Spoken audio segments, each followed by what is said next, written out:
Elon Musk and NASA's terrifying new discovery on Neptune changes everything. Hello everyone, we're back with another mind-blowing video. NASA, situated in the US, is known for its iconic tributes for the discoveries in outer space. America has many fine moments due to research and discoveries NASA made. Moreover, the collaboration between NASA and Elon Musk has given even more opportunities to NASA. Among these discoveries, the most prominent is Neptune's discovery and its effect on us. Join us today to find out about the discovery of NASA and Elon Musk on Neptune. How far have you ever traveled? If you have traveled across a continent in an aircraft, then you may have gone over thousands of miles. It seems to be like a child's play compared to the journey of Voyager 2 moving in the other direction of Voyager 1. The spacecraft first landed on Neptune in 1989, 12 years after it took off from Earth. It is still traveling through the solar system. Moving on, this discovery on Neptune was amazing. The first images of the planet's rings got beamed from a spacecraft. Other than that, a violent and huge storm was also seen. It was seen in the southern hemisphere and appeared to be a counter-clockwise wind of about 2,414 kilometers per hour, which is 1,500 miles per hour. And it was the strongest among any wind that has ever been recorded. Many astronomers named it the Great Dark Spot. Soon after 5 years, it was gone when the Hubble Space Telescope was sent to the planet. This raised the question of why the winds were so strong. Not only this, but the temperature of the planet Neptune is also a mystery, as it is warmer than Uranus, even though it's farther from the Sun. The conventional wisdom says the farther you are from the Sun, the colder it becomes, yet Neptune is hotter. This makes the scientists think about where this heat is coming from. According to Brian Cox, this extra heat is a mystery. Nevertheless, the greater mystery was that these two usual behaviors, the strong wind and the high temperature, are tied. A few scientists thought that if we know about one of the two, they can easily know about the other. The question is, but how? Neptune's temperature is not so easy. For instance, you take measurements over a solid surface and calculate the global average. But this is impossible on Mars because it's made of gases.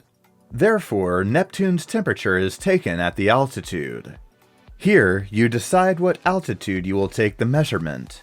There is also another thing about the Voyager 2. Temperature measurement.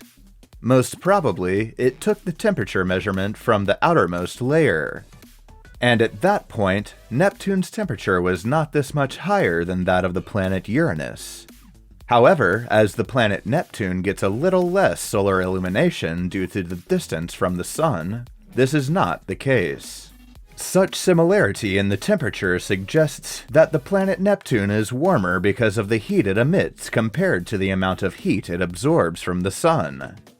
Anthony Genio from the NASA Goddard Institute for Space Studies says that the measurements from Voyager show that the planet Neptune emits more than twice the amount of heat it absorbs from the Sun.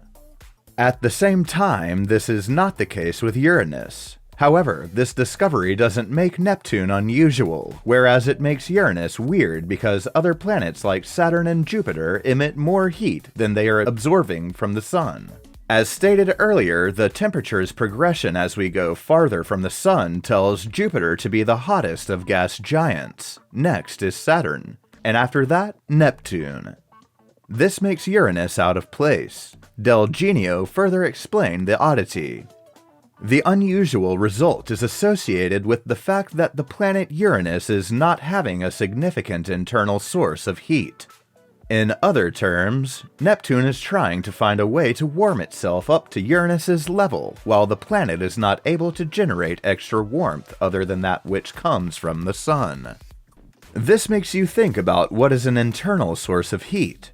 If explained in simple words, it is the excess heat from the start of the solar system when these planets came into existence. The heat can contract the primitive solar nebula that forms the Kelvin-Helmholtz contraction. The additional heat source on Saturn, Jupiter, and Neptune are mainly because of gravitational contraction. As the planet gravitationally contracts slowly, the inward-falling materials change the potential energy into the thermal energy that gets released upwards and out of the planet. As Uranus does not have this heat source, something may happen to it, which gives rise to the question, why does the planet Neptune produce internal heat, but there is no heat source for Uranus? It is possible that heat isn't released from the inside to slow the rate, but it comes up in burps. Joshua Tollefson from the University of California, Berkeley said that we might be seeing the planet Uranus in the quiescent period, while the planet Neptune is burping more recently. These burps are convection that can happen in distinct episodes separated from long periods, but we cannot know if it is working this way. Unless we see these episodes of convection, or it can be a problem of Neptune being a younger timer and Uranus being old. Amy Simon, a senior scientist for planetary atmosphere research from NASA, explained that the radiation of heat from a planet depends upon its age and how slowly or quickly it releases that heat. An old planet is cold, and how quickly they release is dependent on the internal composition and structure, convection, cloud layers, and many more. NASA scientists know that a single flyby from Voyager 2 cannot explain all mysteries of Neptune. For this CONEX research, scientists proposed a spacecraft known as Arcanum. The Arcanum mission is an I-class spacecraft, which highlights the revolutionary approach that can take future space mission design.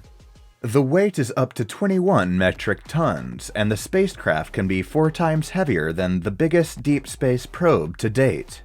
NASA and ESA's Cassini-Huygens mission explored Saturn from 2004 to 2017.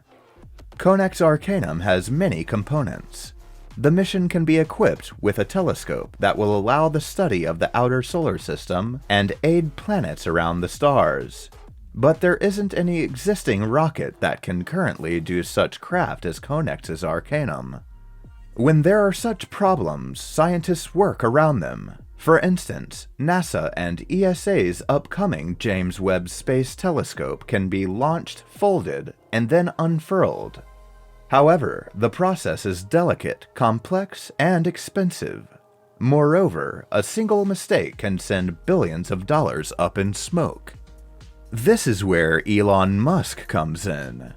Much is already made from Musk's Starship human spaceflight. However, the rocket can revolutionize our knowledge about our neighboring planets. A planetary scientist for Purdue University named Ali Bramson said that the Starship would change how we perform solar system exploration. Scientists are thinking of sending missions to Neptune and its largest moon to protect the Earth from incoming asteroids.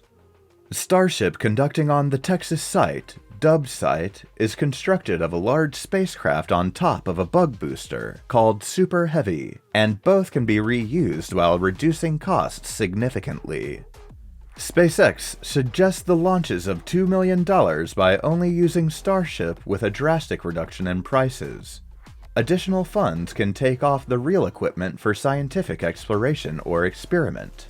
Rather than transportation, the whole vehicle can lift 220,000 pounds of cargo or 100 metric tons of people into space. Unusual low-price missions. The usable space volume within the Starship is a huge 1,000 cubic meters, i.e., you can fit an Eiffel Tower in it. For instance, you can transport a drilling rig to Neptune using a Starship and drill down a kilometer on Earth. CONEX thinks to send uranium to the planet Neptune aboard the Starship. Elon suggests that SpaceX launch a dozen Starship test flights in 2022, with missions on Mars and the Moon. Once the Starship is up, the development will be fast, said Margarita Marinova, a former senior Mars development engineer at SpaceX. When you get a 100-ton capability to add on science hardware, it is simple, says Marinova. As a starship can land back on Earth, it will also bring many samples giving scientists access to extraterrestrial material, which shed light on a myriad of mysteries like a planet's volcanic history. Moreover, the upper half of the starship can get refueled on Earth. On the Neptune mission, the starship will replenish all the fuel used during the journey. Musk also proposed making fuel depots on other planets to refuel the starship. This is all for today. Don't forget to like and share the video. Subscribe to our channel for more content like this.